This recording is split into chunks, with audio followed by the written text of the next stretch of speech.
Bueno, hola, buenos días a todos y todas. Bienvenidos al ciclo que estamos organizando la Red Ibérica de Impact Hubs más Zabala Innovation Consulting. Cuando hablo de la Red Ibérica de Impact Hubs, estoy hablando de todos los Impact Hubs que hay en nuestra península, partiendo por Lisboa, Donostia, Barcelona, Zaragoza, Madrid y Málaga, que junto a nuestro partner Zabala hemos querido organizar este ciclo en el que tratamos el futuro tras el COVID-19, pero a través de la mirada de los ODS. En este caso, hemos considerado como ODS estratégicos el de Acción por el Clima, el ODS 13, así como el ODS 13, el de Salud y Bienestar. Estos dos fueron el lunes y el martes. Hoy tenemos el ODS 8, que es el de Trabajo decente y Crecimiento Económico. Y mañana cerraremos el ciclo con el ODS 17 de Alianzas para lograr los objetivos. Sin más dilación, voy a dar paso a mi compañera Azucena Vega, que es quien va a moderar el debate y presentaros a los panelistas. Azucena es consultora empresarial, especializada en el entrenamiento de líderes y equipos de alta dirección. Ella ha acompañado a más de 200 empresas, entre ellas pues, empresas como CAF, Michelin o Tecnalia. Bueno, Azucena, todo tuyo. Pues en primer lugar, muchísimas gracias al Impact Hub, a Impact Hub Spain, Ibérica, como vosotros decís, Iberia, y también al Impact Hub Donosti, que fue quien propuso un poco mi nombre como persona a moderar este encuentro. Y también gracias a ti, Alberto, por tus amables palabras. Creo que puede ser interesante para los participantes conocer que se han registrado más o menos 200 personas en este webinar, y que muchas de las cuales se están incorporando en este momento. También creo que puede ser de interés saber que se está grabando y que va a estar a disposición de todos los participantes a través del canal YouTube y a través de la propia página del Impact Hub Spain. Vamos a estar juntos aproximadamente hasta la 1 del mediodía, es el tiempo del que disponemos para abordar un asunto que yo creo que es realmente medular para la mayoría de nosotros. ¿Cómo va a ser el trabajo post-COVID? ¿Cómo van a evolucionar las relaciones laborales? ¿Me pueden obligar a teletrabajar? ¿Me pueden obligar realmente a no teletrabajar? ¿Me pueden obligar a coger las vacaciones antes del 15 de octubre, como está pasando ahora mismo en el sector sanitario?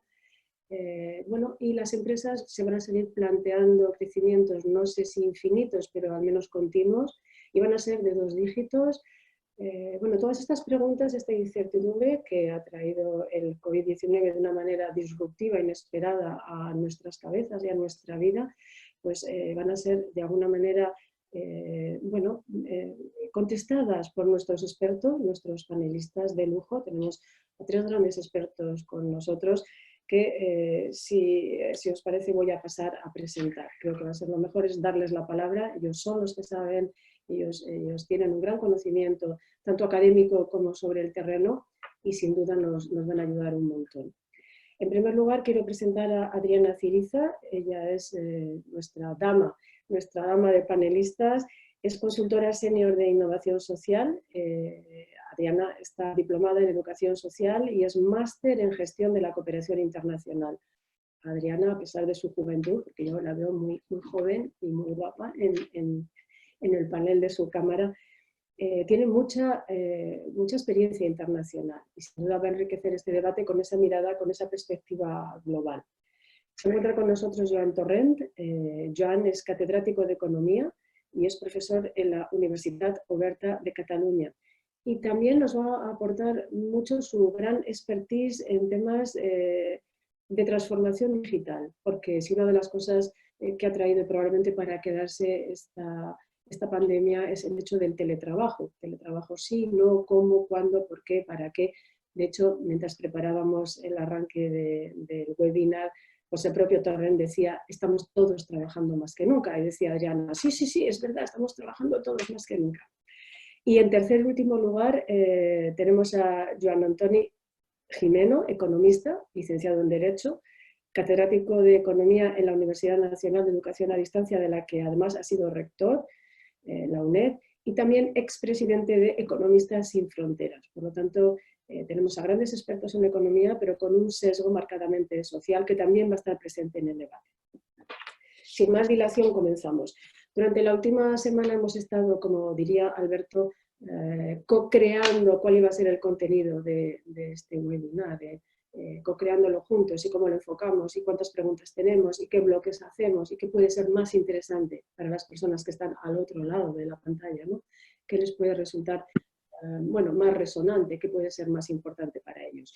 Lo hemos dividido en 4 grandes bloques. En la medida en que el tiempo nos alcance, los vamos a ir desgranando y vamos a empezar de inmediato con el que hemos denominado el bloque 3, que subo arriba y que vamos a abordar de inmediato, que sería: ¿van a cambiar la empresa? ¿Van a cambiar las relaciones laborales? ¿Va a cambiar el trabajo? Es una pregunta que en principio dirijo por un tema de orden, tal vez de orden, pero que está abierto a todos los panelistas y también a través del chat a todos los participantes. Pues la dirijo a Adriana Ciriza y a Joan Torrent. Me gustaría saber qué pensáis de cómo imagináis que va a ser el trabajo post-COVID. ¿Cómo imagináis que va a ser esta vieja polaridad entre profit, es decir, entre ganancia y beneficio, y entre un propósito trascendente de las organizaciones? Bueno, ¿cómo imagináis un poco todo esto? Y abro el debate a los expertos. Así que adelante y gracias a todos. Bueno, tomo la palabra. Muchas gracias a todos, Impact Hub, a Zabala, de la cual formo parte. Azucena, gracias por tus piropos. Te lo agradezco mucho. Y bueno, ya retomando el tema sobre cómo va a cambiar el trabajo. Bueno, estos días tenemos nuevas formas de trabajo o aceleradas formas de trabajo, ¿no? En un momento dado ya se hablaba del teletrabajo, de cambios en las formas de trabajo, pero yo creo que esto ya venía un poco con cierto sentido y creo que es muy significativo o arroja un poco de luz el tema en el sentido de que hace 2 semanas el comisario, por ejemplo, de Justicia de la Unión Europea está impulsando una iniciativa legislativa en el cual sea obligatorio para las empresas la aplicación de la debida diligencia en derechos humanos. ¿Esto cómo se traduce? Se traduce que no sé si trabajaremos de estas formas de teletrabajo, ¿no? Pero se traduce en que tiene que existir unos informes de impacto social y unos informes de trabajo en el que también los derechos tanto de los trabajadores y demás estén de alguna manera protegidos y también existan una serie de indicadores además que los midan. Esto yo creo que tiene que ver mucho con la economía porque también el sistema económico tiende a cambiar. Estos informes de impacto social van a ser o quieren que sean para 2021 de carácter obligatorio para las empresas y ya no solo habrá que mirar hacia cómo trabajamos dentro de la empresa, sino además qué impactos tiene esa empresa a nivel social o en los ámbitos más sociales. Entonces, bueno, creo que, como decía, si bien ahora nos preguntamos qué va a pasar, cómo vamos a comenzar a trabajar, también cómo está cambiando y por qué ahora mismo y en este momento encima la Unión Europea impulsa ese tipo de medidas. Sí, hola, buenos días a todos. Yo, como Adriana, también felicito por la iniciativa a la gente de Impact Hub. Encantado de estar aquí, encantado de compartir con los panelistas y con la gente que nos escucha y nos ve. Y yo, para, digamos, circunscribir un poco el tema, voy a aportar algo de investigación científica reciente sobre los efectos del COVID en el mercado de trabajo, los flujos del trabajo.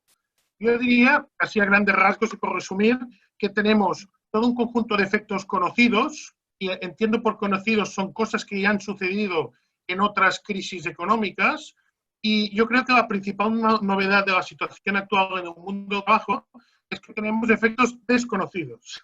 Por tanto, ante estos efectos desconocidos es difícil hacer previsiones de cómo va a evolucionar el tema. Esto por delante, ¿no?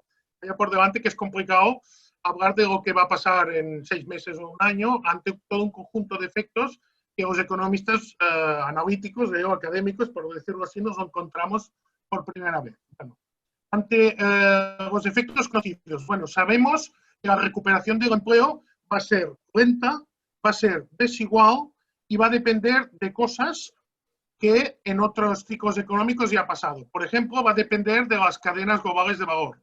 Es decir, cada sector de actividad tiene un conjunto de interrelaciones con empresas internacionales, con líneas de producción internacionales, y en función de la dureza del virus en determinados países, la recuperación va a ser más o menos lenta y va a afectar más o menos diferencialmente en función de la relación internacional en la producción que haya. También sabemos, desde la perspectiva de las características del mercado de trabajo, que la destrucción de empleo no ha sido uniforme. Es decir, sabemos, por ejemplo, que se ha destruido más empleo. Estos son datos de Estados Unidos, que luego, si queréis, haremos por manera de que podáis ver los datos de los cuales estoy hablando. Por ejemplo, en Estados Unidos ha destruido más empleo la pequeña y la mediana empresa que la gran corporación. También sabemos que se ha destruido más empleo de las categorías profesionales o de la estructura ocupacional menos formada que de la más formada, ¿no? Estas son cosas que ya han pasado otras veces en la historia de la economía, por decirlo así, ¿no? Y han venido crisis que han afectado pues, a la gente al eslabón más débil de los mercados de trabajo.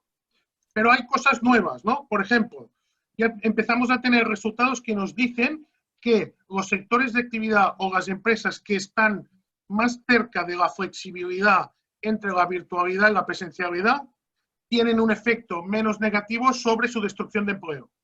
Es decir, todas aquellas, y esto también es extrapolable a países, todos aquellos países que son más virtuales o que tienen más flexibilidad para llegar a la sincronía, es decir, para llegar a la capacidad de movilizar recursos y de realizar actividad sin presencialidad, parece ser que están notando menos los efectos destructivos sobre el empleo.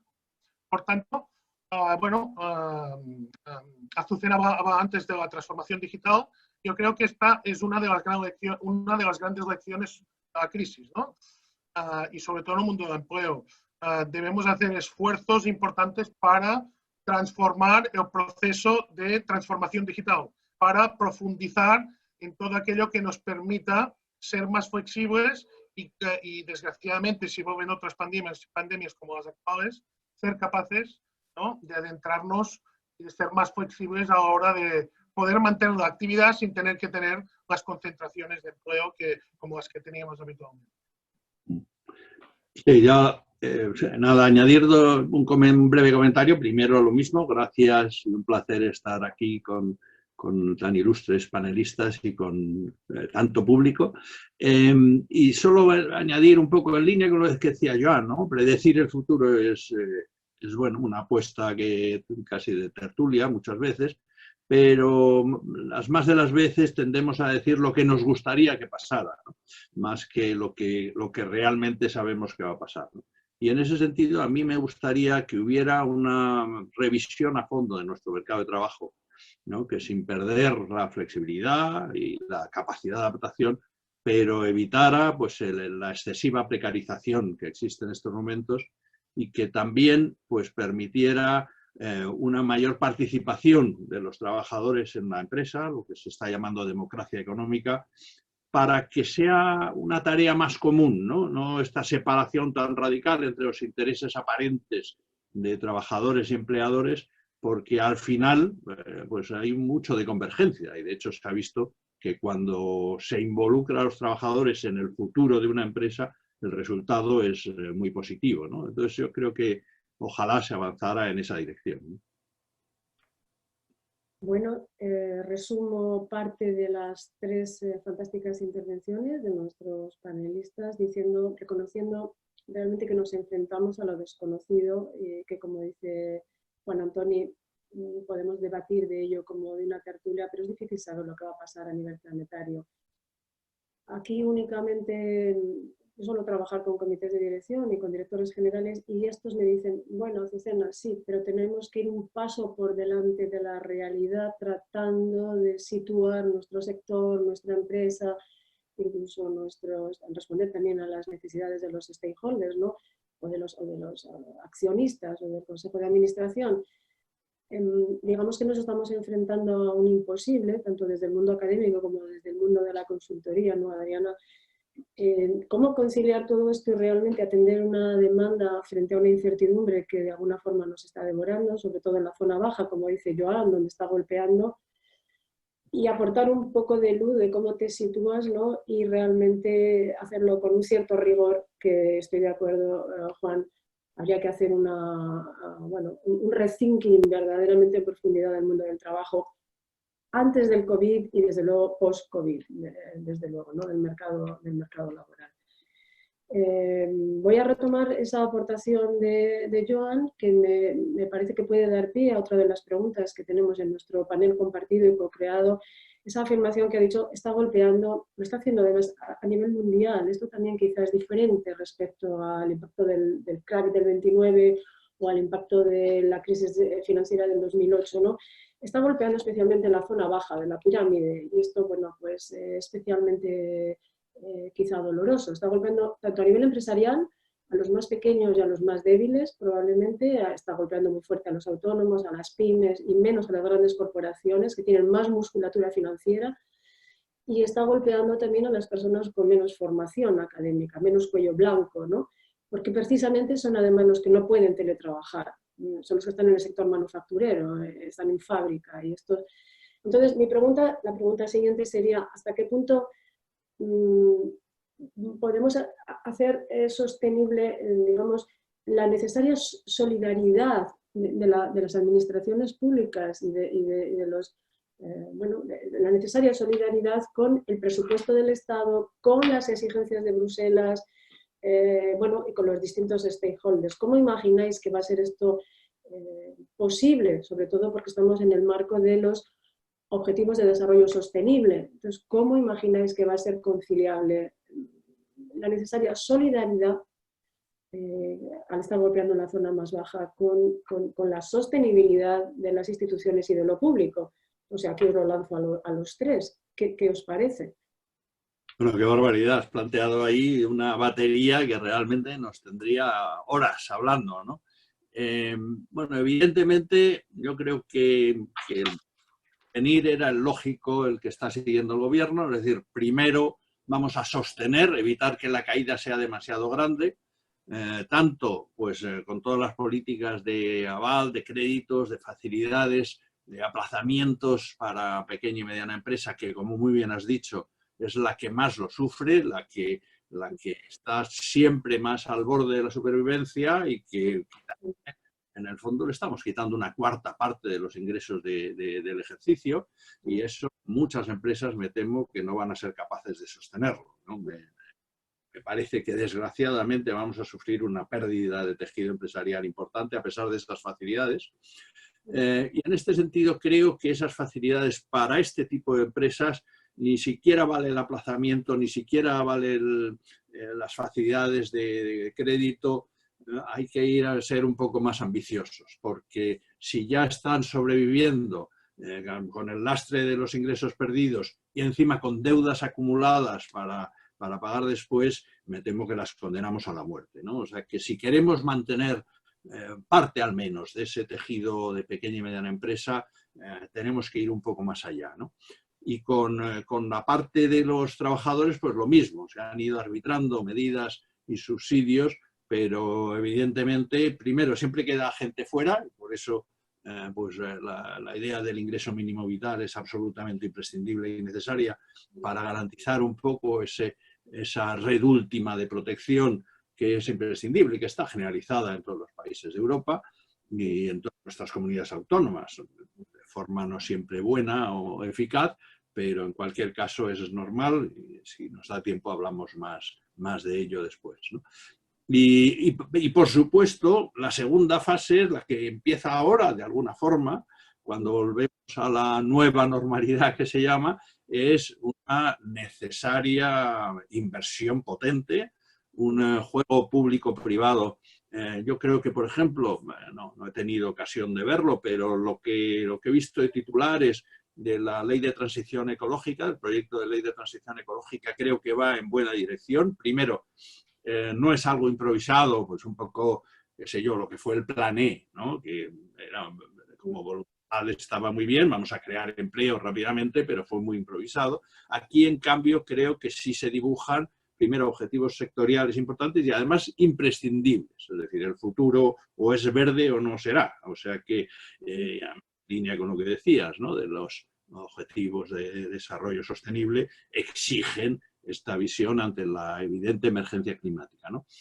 Planes de inversión que también pues deben aprovechar para servir para el equilibrio territorial, para recuperar parte de esa producción industrial que quizá hemos desplazado a otros países en exceso, para trabajar un poco en ecorregiones, ¿no? Medianamente sostenibles y autosuficientes dentro de un mundo evidentemente abierto. No estoy hablando de nacionalismos cerrados, sino de un mundo abierto. Y eso sí, con pues la experiencia que está siendo la desescalada, ¿no? El que es absolutamente imprescindible el unir esfuerzos, la cogobernabilidad. ¿Por qué? Pues porque lo decía Joan, ¿no? El impacto está siendo muy distinto por sectores, sanitariamente lo estamos viendo también, la situación es muy distinta según zonas y demás. Entonces necesitamos trabajar conjuntamente, digamos, sobre una mentalidad federal en ese plan de reconstrucción, de construcción de un nuevo modelo de desarrollo con mucho más peso de la inversión en investigación, en universidades, en futuro, y en tecnología, por supuesto, ¿no? En tecnología, ahí estamos, Joan. Sí, yo quiero añadir algunas cosas en la línea de lo que ha dicho el profesor Gimeno. A ver, son tres cosas principalmente. La primera idea es que llueve sobre mojado. Yo creo que es importante, ¿no? que expliquemos a la gente que nos oye y nos mire cosas que desde la investigación o a gente que nos dedicamos a la investigación hace tiempo que sabemos y desgraciadamente yo creo que no llega suficientemente a los medios. Primera idea, primera cosa que sabemos. El mundo tiene un problema global de empleo. En el mundo hay 1.000 millones de personas que quieren trabajar y no pueden. Y esto ejerce una presión brutal sobre la actividad y los salarios en toda la economía del mundo, ¿vale? Por tanto, primera idea, antes del COVID, los problemas para la sostenibilidad del trabajo estable y protegido y el trabajo de jornada completa y todo lo que conocemos, trabajo estándar, ya tenía problemas de sostenibilidad. Es decir, la robotización, uno de los efectos claros de la automatización y la robotización era la sustitución, la inteligencia artificial era la sustitución de los empleos, de la estructura ocupacional media de toda la vida, ¿no? Esto es que ya hace tiempo que dura y que viene de la globalización, está relacionada con la desaparición de las clases medias, progresiva de las clases medias en todo el mundo, tiene su translación en términos empresariales, y lo decía el profesor Gimeno, que es una presión brutal hacia las pymes, ¿no? Las pymes son la estructura empresarial que aguanta la mayoría de economías del planeta. Y las pymes tienen un problema, que es que la distancia en eficiencia con las grandes corporaciones que están en la frontera global de la innovación y la digitalización se hace cada vez más grande y les cuesta mucho seguir el ritmo de innovación y digitalización. Por tanto, están amenazadas de muerte. Yo esto, cuando empecé a investigar, hace 20 años o 25, ya en la primera oleada de la digitalización ya lo observamos, ¿no? Por tanto, cuidado, que la idea básica, si no hacemos nada, es que el futuro del trabajo se llama escasez. Va a haber escasez de empleo cualificado, ¿no? ¿Qué tenemos que hacer para evitar esto? Yo hablaba un poco de hacer planes de transformación, no ya digital, transformación empresarial en profundidad. Esto implica muchas cosas, ¿no? Por ejemplo, Juan hablaba de democracia económica, que me parece perfecto. Yo creo que deberíamos poner sobre la mesa el tema de las políticas de oferta, ¿no? La idea de la transformación estructural de la economía española, ¿no? porque hablamos mucho de gasto público y hablamos muy poco de qué tipo de gasto público haremos. Porque no es lo mismo con €1 de dinero público contratar a un funcionario que con €1 de dinero público hacer una inversión en capital humano. Por tanto, yo creo que también está llegando el momento, está llegando la hora de reformar las actividades del sector público, ¿no? Porque esto va a ser totalmente necesario porque no va a haber dinero para todo. Tenemos que empezar a ser muy estrictos y en explorar bien qué hacemos con este dinero público, que por cierto vamos a tener que endeudarnos mucho para conseguirlo, ¿eh? Solo hace falta ver cómo están las cosas con la Unión Europea para saber que con suerte vamos a tener créditos, ¿no? Y estos créditos habrá que devolverlos, ¿no?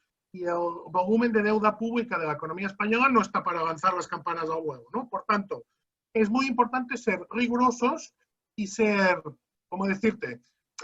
Tener mucho cuidado con qué tipo de inversiones hacemos y no es lo mismo gasto público que inversión pública, ¿no? Yo creo que este tipo de cosas van a tener que ponerse encima de la mesa, ¿no? Y bueno, es bien sabido que la estructura administrativa española en su conjunto pues tiene cosas buenas y tiene cosas no tan buenas, por decirlo así. Y tendremos que ver claramente del dinero público, del poco dinero público que tengamos, qué dinero destinamos a la subsistencia del sistema, ¿no? Y qué dinero destinamos a la inversión, que es lo que necesita realmente el sistema, ¿eh? No sé si me explico. Y dejo para más adelante el tema de la sostenibilidad. No quiero destrozarte la escaleta, Azucena. Vamos luego de esto. Después de Adriana, añado algún comentario a lo que he dicho yo. Bueno, yo creo que ahora mismo estamos hablando mucho de empresa y me parece bien como gran actor de articulación de la economía, pero quizá nos estamos dejando un poco de lado qué fin tiene que tener esa economía o esas políticas públicas, ¿no? Hago una reflexión, sobre todo porque los estados han abrazado ciertas estrategias venidas de Europa, como es el tema de la innovación social, que se supone que iban a hacer palanca o iban a frenar una crisis, ya fuese sanitaria, social, si ocurría este tipo de innovación, como es la innovación social, que se recupera después de 2008 y a raíz de esa crisis tan desastrosa, podemos pensar, lo hemos estado haciendo bien porque la innovación social, a pesar de que tenga el apellido de lo social, tiene que ver mucho con la economía. Porque si hubiésemos aplicado bien esos planes, esas estrategias que las políticas han adoptado, en las que se basaban en creación de empleos de calidad, de refuerzo de los trabajadores sobre los conocimientos, de todo ese tipo de cosas, quizás ahora podríamos vislumbrar mejor o quizás la caída ante esta crisis, que es una crisis de la salud, pero que por supuesto tiene unos impactos brutales en la económica, la estaríamos gestionando de la misma manera. Es decir, todo lo que se ha hecho hasta ahora tiene sentido, continuamos por el mismo camino, ¿qué hacemos? Y a mí, si me permite, las dos intervenciones me han sugerido cosas, ¿no? Una, respecto a lo de John, y que en parte estaba en la primera pregunta amplia que nos hacía Azucena, el tema del endeudamiento a mí me parece que hay que ser extremadamente prudentes, ¿no? Porque tenemos un nivel de endeudamiento y no es decir, lo dejamos a nuestros hijos, no, es que eso al final es una hipoteca sobre los presupuestos de los próximos años, ¿no?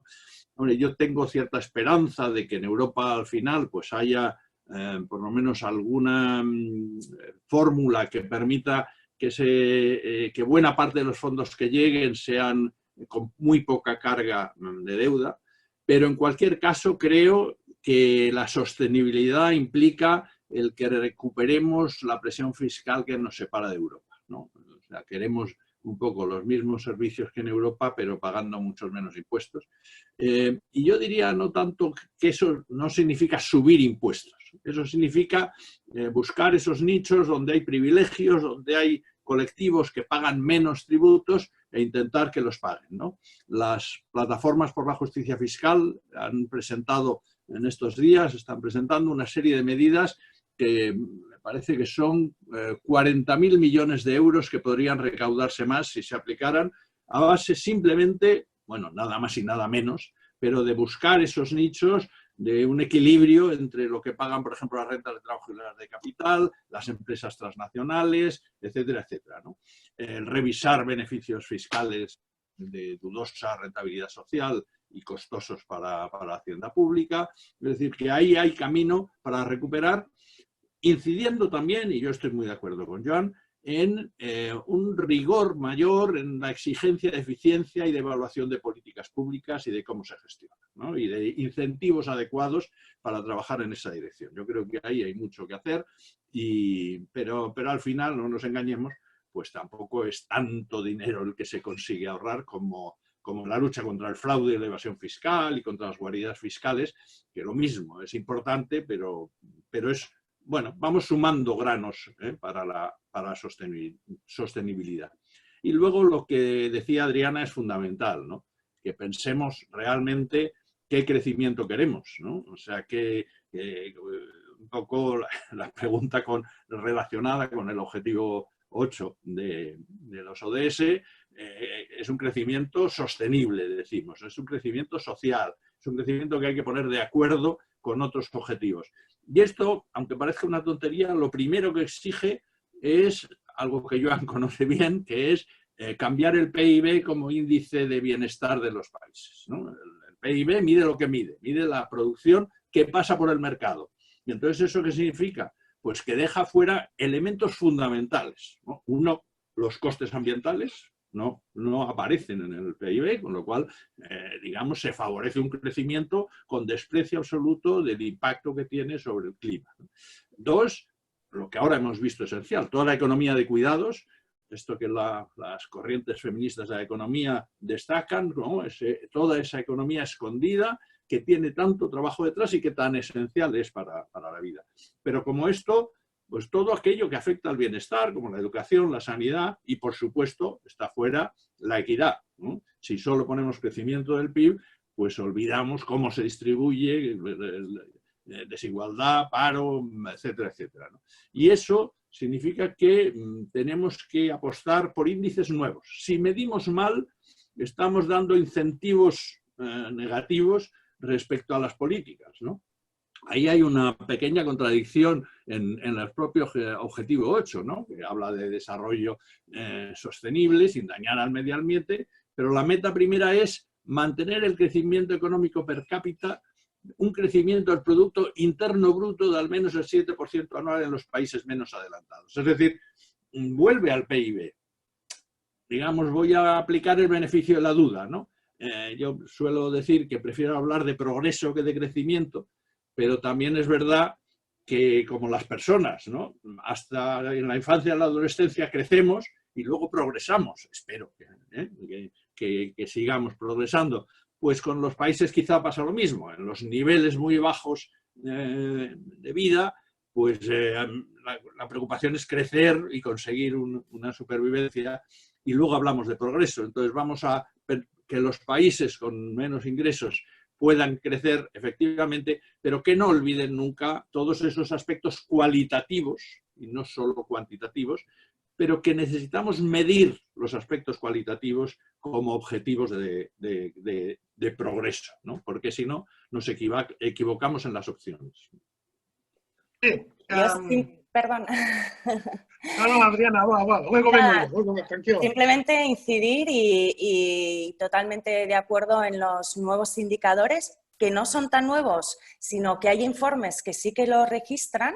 Ya puede ser el índice de desarrollo humano, hablo porque es el que más se suele usar, ¿no? O más a nivel internacional. Totalmente de acuerdo con eso. No podemos medir solo la economía con unos índices que no te arrojan una realidad completa. Y luego, por otro lado, también incidir en el tema cuando hablamos de la economía feminista, ¿no? O qué papel han jugado en otras crisis y en esta la mujer, ¿no? Que parece que no, pero al final tiene, bueno, muchas veces asume el papel o bien de hacer los grandes esfuerzos o sacrificios y en este caso, en una crisis como es de la salud, el tema de cómo han estado en primera línea, los empleos que han ocupado, etcétera, etcétera. Entonces también quizás sería un buen momento de repensar cómo las políticas públicas incluyen en la co-creación a la mujer, ¿no? En todas estas políticas económicas, que quizás su papel, que está como más relegado o más invisibilizado, tiene algo que decir. Simplemente, bueno, quería puntualizar esas dos cosas. Sí. Permitidme haceros algunas matizaciones, y voy a ponerme el sombrero de economista de la sostenibilidad. A ver, yo creo que en primer lugar, para ser justos, tenemos que explicar a la gente que en economía la desigualdad en sí no ha sido nunca un problema. Más bien al contrario. ¿Qué quiero decir con esto? Que para que la economía funcione, hay una cosa que se llama acumulación, y Juan sabrá bien de lo que hablo, se llama acumulación primitiva de capital. Esto para los marxistas de hace 50 años. ¿Qué quiero decir con esto? Que para que haya inversión, previamente tiene que haber ahorro. Por tanto, es lógico y normal que para el desarrollo de la actividad económica haya un proceso previo de desigualdad. Hay gente que tiene que ahorrar más que otros y, por tanto, tiene que haber cierta desigualdad. El problema de economía es la magnitud de la desigualdad. Lo que hemos alcanzado durante los últimos años, ¿no?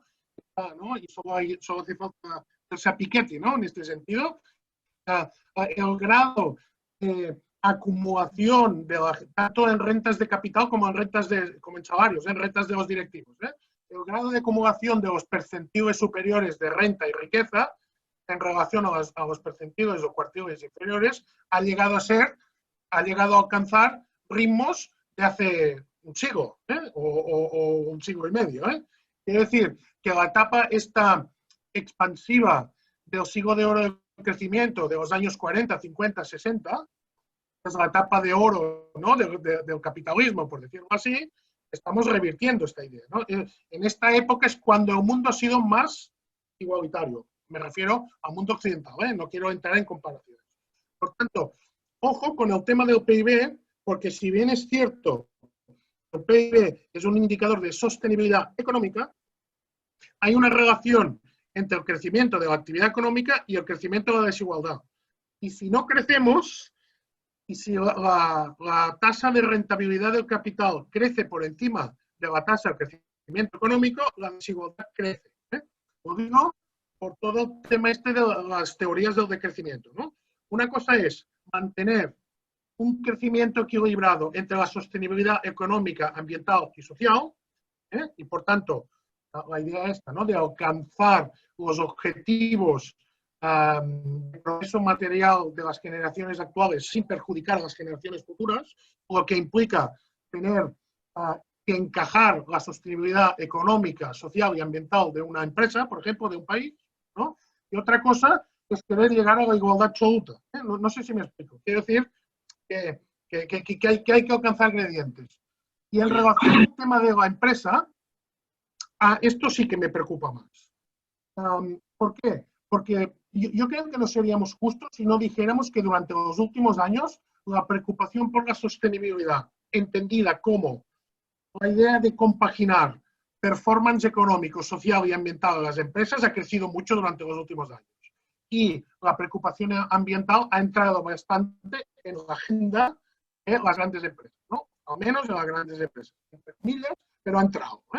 Y es cierto que Porter durante los años 90 ya dijo que ante la regulación ambiental o las normas de calidad relacionadas con el medio ambiente, la 14001, la ISO 14001, ¿no? O la EMAS o este tipo de regulaciones, las empresas tienen dos opciones. Una, aprovechar que tienen que ser más medioambientalmente correctas para transformar su actividad económica a través de la innovación, y esto puede generar efectos de win-to-win, es decir, aprovecho que tengo que ser más eficiente ambientalmente para transformarme a mí mismo, ser más innovador y generar un producto más sostenible o no hacer caso de esto. Ante la situación que viene, a mí lo que me preocupa es que la agenda ambiental y la agenda social pasen a un segundo plano. ¿Por qué? Porque la prioridad es la sostenibilidad económica de las organizaciones. Entonces, todos los esfuerzos en demostrar, y acabo, todos los esfuerzos en demostrar que es posible compaginar las tres cosas, es muy importante que lo pongamos sobre la mesa. Acabo. Sí. Es que el tema da para mucho.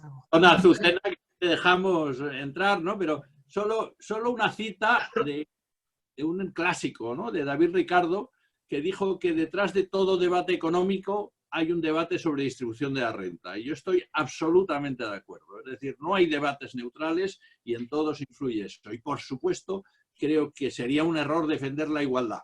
Es decir, yo creo que hay una desigualdad razonable, pero es evidente que estos años no. Y tú muy bien has destacado, ¿no? En los años de oro de las economías occidentales hubo el mayor crecimiento y los sistemas impositivos más progresivos que hemos tenido nunca, ¿no? Y eso nos debe hacer pensar que ese presunto enfrentamiento entre mejor distribución y crecimiento a lo mejor es mentira. Es decir, yo creo que probablemente una sociedad más solidaria avanza mejor y más rápido que una cada vez más desigual como la que nos estaba llevando la economía, y ojalá que esta crisis se ponga en cuestión, ¿no? Yo, bueno, simplemente quería apuntar con el tema del crecimiento, ¿no? Que estos días se habla mucho. Cuán justo es decirle en determinados países, en determinados grupos, sociedades, que tienen que decrecer, ¿no? Si todavía no han tenido ni siquiera un crecimiento básico y acceso al bienestar básico universal. Entonces me planteo esos dos términos, quizás hay que aplicarlos con mucho cuidado, determinadas economías, determinados grupos, y desde luego promocionar el crecimiento, como bien decíais, en pro de cortar las desigualdades, ¿no? Que no tienen por qué ser, o sea, que no son buenas, vaya. Venga, Azucena. Cosas concretas. Llevamos 44 minutos de webinar. Nuestro gran hoster, Alberto, me dice que podemos contar con 10 minutos más y también me informa de que tenemos como entre 15 y 20 preguntas que están surgiendo a través del chat. Es decir, estáis mostrando no solo un gran conocimiento, sino una gran vehemencia, una gran pasión por el tema. Y estáis contagiando, desde luego, a nuestros participantes con preguntas muy interesantes dirigidas a algunos de vosotros. También tenemos, tengo que deciros, 4 participantes más que al comienzo. Es decir, no estamos perdiendo asistencia. Parece que sois realmente, bueno, pues vehementes. Llegados a este punto, me gustaría que nos enfocáramos, por lo menos en los próximos 15 minutos, y en la medida que os parezca adecuado, en cómo vamos a recuperarnos, ¿no? Es decir, vale, tenemos esta disrupción y esta crisis provocada por el COVID-19, que estoy de acuerdo con Joan en que, bueno, y con todos vosotros, ¿no? De alguna manera yo también percibo desde el ángulo empresarial que lo que está haciendo es polarizar algunas cosas que ya venían de antes. Es decir, el COVID lo que ha hecho, yo lo he podido ver desde dentro de la empresa, es un poco mi pulso, ¿no?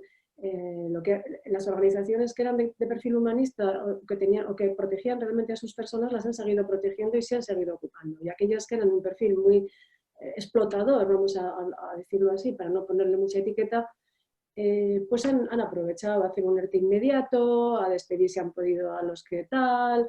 Es decir, esta polaridad tensional yo creo que se ha radicalizado. Es importante también decir, hay cosas que permanecen, hay cosas que cambian, hay cosas que se radicalizan, ¿no? Entonces, en se radicalizan, yo creo que estamos de acuerdo todos en la desigualdad, o sea, tanto porque está golpeando, como decía Joan, abajo, como porque estamos midiendo. En empresas se dice lo que no se mide no existe, pues ¿qué medimos?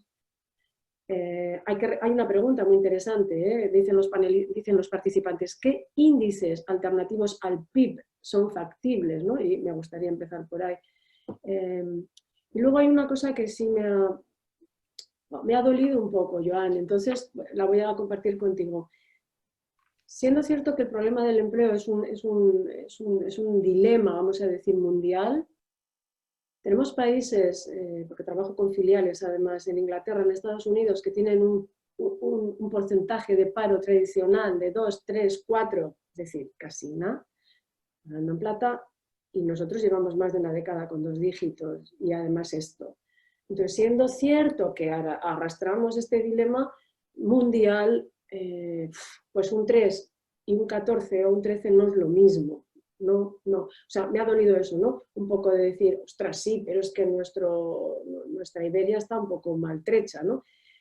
Eso por un lado. Y por otro lado, es cierto también, me ha gustado mucho, no es lo mismo deuda pública que inversión pública. Y todo el dinero que se está poniendo ahora en el mercado para rescatar empresas, para rescatar bancos, para rescatar, en su momento, como civilización, como sociedad, tendremos que pedir una reciprocidad de esos sistemas, ¿no? Tendremos que pedir una reciprocidad, digo yo, porque no sé, digo yo. Entonces, bueno, me gustaría que nos enfocáramos durante los próximos, si os parece, 15 minutos hacia cómo vamos a recuperarnos de esta situación y también si sois grandes expertos, qué índices alternativos, leo en el chat, os parecen factibles que podríamos contemplar. ¿Quién empieza? Los tres. Joan, tú que eres más... Sí, venga, va. Empiezo. A ver, algunas cosas. Y esto, Juan Antonio, creo que sabe algo más que yo. Tema paro en España. A ver, es cierto que la magnitud de los problemas del mercado de trabajo en España son superiores que a los de Estados Unidos, Alemania y la mayoría de economías que quiere explicar. Esto está muy estudiado y tiene motivaciones relacionadas con la estructura productiva típica de la economía española, que necesita, pues, por ejemplo, unas bolsas importantes de trabajo eventual en verano relacionado con el turismo, bueno, todo típico, ¿no? Pero también es cierto que debemos preguntarnos por las prestaciones de desempleo, ¿no? Y si las prestaciones de desempleo son las adecuadas, ¿no? Tenemos en España varios tipos de paro. Tenemos las políticas activas y pasivas, ¿no? Este ejemplo de las políticas de empleo me sirve para lo que yo quiero decir. Lo que quiero decir es que debemos ser más activos que pasivos. Es decir, que debemos preocuparnos más por capitalizar la economía en el largo plazo, por las políticas de oferta, que por las políticas de demanda. No quiero decir con esto que hay que abandonar a la gente a su suerte, ¿eh? Y que si hay necesidades de gente que no puede comer, pues que hay que atender a la gente que no puede comer. Pero yo lo que sí quiero plantear es la idea esta de que con las soluciones antiguas de la segunda revolución industrial, cuando digo soluciones antiguas quiero decir estado de bienestar antiguo, no vamos a solventar los problemas de la cuarta revolución industrial. Quiere decir que necesitamos políticas nuevas para retos y problemas que son nuevos. Y yo creo que hay que repensar exactamente qué significa estado de bienestar en el siglo XXI y cuál es el contrato social entre empresas, trabajadores, sector público y sociedad civil, para hablar de la innovación social y no dejar a Adriana colgada. Quiere decir que la cuádruple hélice que hay que construir tiene que ser nueva, porque los retos son nuevos y el fundamento de la economía es nuevo, ¿no? Entonces, yo creo que las crisis tienen esto, ¿no? Son un buen momento para replantearse. Y es cierto, y tú hablas bien, Azucena, de que tenemos problemas, estamos arrastrando problemas que ya teníamos antes de la crisis, ¿no? Por ejemplo, España es el único país del mundo occidental que no tiene un plan de industria 4.0. El único. Yo que me dedico a esto, pues me estiro los pelos. Y digo, ¿cómo puede ser? ¿No? El 25% de la actividad productiva en España que genera un empleo que no es bonito ni está de moda, pero es sostenible, está más bien pagado que los servicios, pues nos hemos olvidado de él, ¿no? Y esto no puede ser. Es decir, que hay que partimos con desventaja, que hay que recuperar cosas que ya no habíamos hecho, pero es que además tenemos que repensarnos, ¿no? Yo creo que esta es la idea, ¿no? Que yo quiero trasladar un poco hoy, ¿no? Habrá que repensar bien la intervención del Estado. Yo creo que si los economistas nos ponemos la mano en el corazón y hablamos sobre para lo que sirve y para lo que no sirve la economía, podemos llegar a acuerdos simples y sencillos. Es que Por ejemplo, el mercado es un gran asignador de recursos y una de las maneras de salir de la crisis para crear empleo y para generar actividad económica es más mercado. Pero también sabemos que los mercados así distribuyen mal los recursos y que, por tanto, necesitamos políticas públicas adecuadas para distribuir estos recursos, ¿no? Juan, perdona que te corte, porque para que Adriana y yo podamos meter un poco baza en esta prórroga, primero, yo estoy absolutamente de acuerdo en que es necesario un nuevo contrato social al estilo del exitoso del siglo pasado, distinto para el siglo XXI. Y que estoy absolutamente de acuerdo en que hay que debatir sobre cuál es el estado de bienestar del siglo XXI. Invito a Impact a que nos convoque a un debate específico sobre ese tema, ¿no? Pero también necesitamos un análisis económico diferente en el siglo XXI que en el siglo XX. Porque, claro, seguir aplicando modelos de presunta competencia perfecta en un mercado en el que los costes marginales son cero en la mitad de las actividades, donde el oligopolio es lo dominante, pues dices, no nos sirve nada de aquello que usábamos, ¿no? Donde el dinero, yo recuerdo aquel trabajo, aquella pregunta de Castañeda del dinero, es solo un velo monetario, ¿no? Lo importante era lo real. Ahora eso suena a chino, ¿no? Entonces necesitamos cambiar muchos análisis, pero no solo el estado de bienestar, también cuál es el mercado, cuál es la presunta competencia cada vez menor que hay en estos momentos, y eso pues son debates que nos llevarían muchísimo tiempo.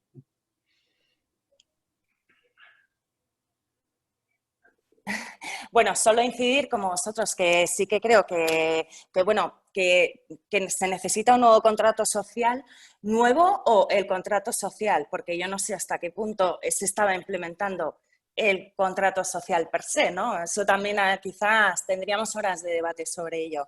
Y creo que para ello pasa por un cambio de mentalidad, de mercado, de empresa, de Estado. Las inversiones tienen que tener de alguna manera una repercusión en la sociedad y en el bienestar social de las personas, porque si no, en el momento que cae la economía van a caer todos los pilares. Y desde luego, todo aquello, entes, entidades, sociedad civil, cualquiera de ellos, que no haga este cambio de mentalidad y que cualquier acción tenga también el fin de la sostenibilidad y amplitud del estado de bienestar, cubierto o no cubierto por Estado, apoyado por empresas, sustentado por la sociedad civil, como lo queramos decir, creo que van a estar fuera de la economía que viene, o si no de la que viene, de la que nos gustaría que viniesen, porque es que si no puede ser la gran hecatombe, ¿no? Después de esta crisis. Y por supuesto creo que el nuevo contrato social pasa por aplicar políticas de respeto en derechos humanos y de medio ambiente. El país no es finito, el planeta no es finito, y también tenemos que entender las necesidades que la sociedad tiene para poder ir avanzando. Quiero compartir con vosotros, algunas personas está muy activo, está súper activo el chat, lo cual es fantástico, y desde luego en nombre de todos agradezco de corazón. Algunas preguntas, bueno, hay bastantes personas, voy a citar algunas, ¿no? Dolores Sáenz, Leo Woodson, Pilar Mínguez, Xavier de la Cebo, hay muchas otras personas que están lanzando preguntas muy interesantes. Enseguida le vamos a dar paso a Alberto para que nos haga un resumen y las haga constar. Entiendo que es frustrante. Yo misma, cuando estoy del otro lado, me siento muy frustrada cuando hago una pregunta con genuino interés y veo que no la responden. Entonces algunas personas preguntan, ¿me estáis viendo las preguntas? Sí, estamos viendo las preguntas, y yo creo que por eso Alberto ha dicho 10 minutos más, porque no nos alcanza el tiempo, ¿no? Azucena, si quieres hago un pequeño resumen, porque he ido construyéndolo y incluimos esas preguntas porque creo que hay comentarios muy interesantes. Mirad, desde Juan Villamayor o Lidia Ucher, que hablan de crecimientos distintos, crecimientos diferentes para no seguir haciéndolo como lo estábamos haciendo hasta ahora. Sale el tema del desarrollo sin crecimiento o del decrecimiento, ¿no? Y ver un poco la opinión que indica o que tenéis sobre esto.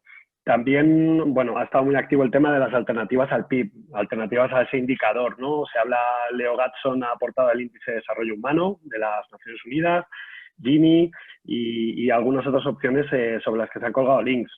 También ha habido un pequeño debate o interés sobre la renta básica universal. Diana Borras o Juan Villamayor se preguntan si es sostenible, si realmente puede ser una solución viable, ¿no?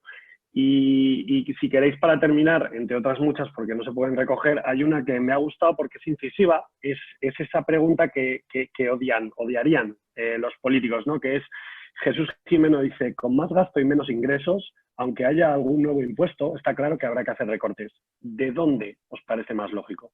Entonces, si queréis, os lo lanzo, ¿no? Azucena y quienes queráis y en el orden que queráis. Bueno, pues verdad que hemos dejado sin contestar efectivamente la de alternativas al PIB. Efectivamente se viene trabajando desde hace mucho, hubo incluso una comisión con Amartya Sen y algún premio Nobel, y al final dijeron, está claro que hay que incluir estos aspectos, un poco los que yo he mencionado y alguno más, pero lo que ocurre es que es verdad, detrás de cualquier índice al final hay también ideología, opciones políticas, etc. Entonces no es fácil, ¿no? Pero está, por supuesto, el índice de desarrollo humano, hay muchos estudios de la economía de la felicidad y la relación entre bienestar material. Por supuesto, en línea con lo que decía Joan, siempre hay que incluir el bienestar material, por supuesto, pero además añadir índices verdes, hay también índices verdes que se están construyendo, índices de desigualdad. El ideal sería que desde OCDE, Naciones Unidas o similar, que se está trabajando y se ha pedido trabajar, se consiguiera un índice un poco síntesis de ello, y al menos una batería de índices y luego la opción política de cada gobierno o país es qué peso queremos dar, pero no centrarnos solo en uno, sino en varios complementarios, ¿no? Sobre renta básica, bueno, yo soy un defensor acérrimo, creo que es el futuro, creo que es la forma más eficiente de garantizar ingresos mínimos en una última red de seguridad.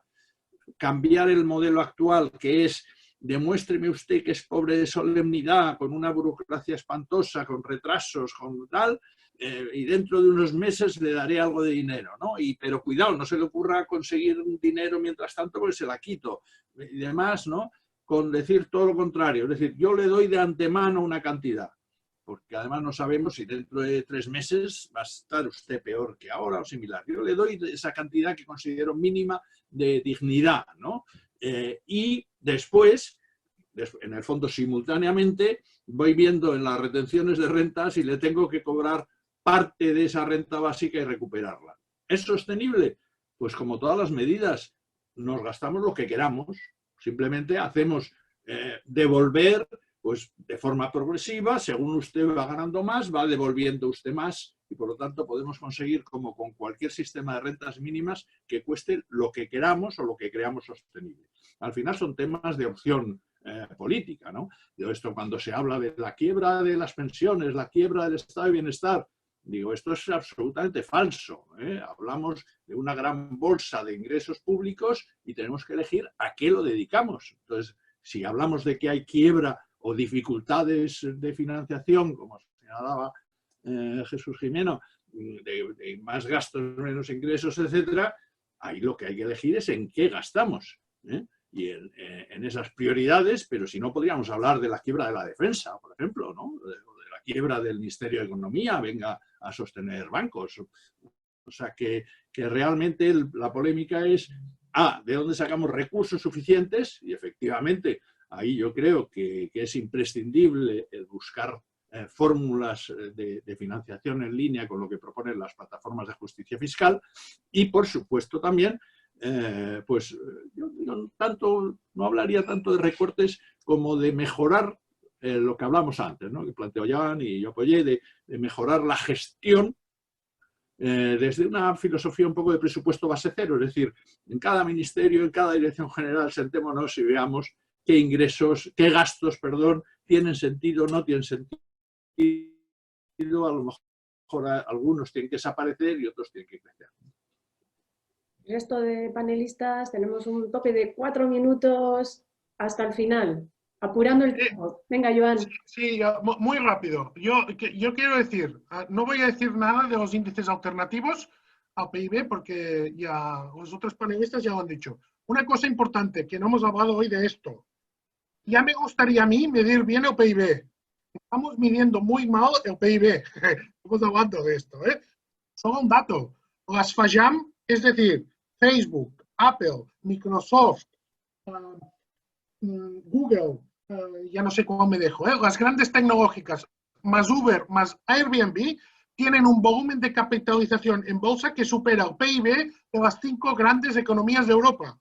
Quiere decir que estas multinacionales, y Amazon en particular, que es la gran beneficiada del COVID, si os gusta el cine y habéis visto Blade Runner, en Blade Runner sale una empresa que se llama Tyrrell Corporation. Pues la Tyrrell Corporation del siglo XXI, cuidado con Amazon, cuidado.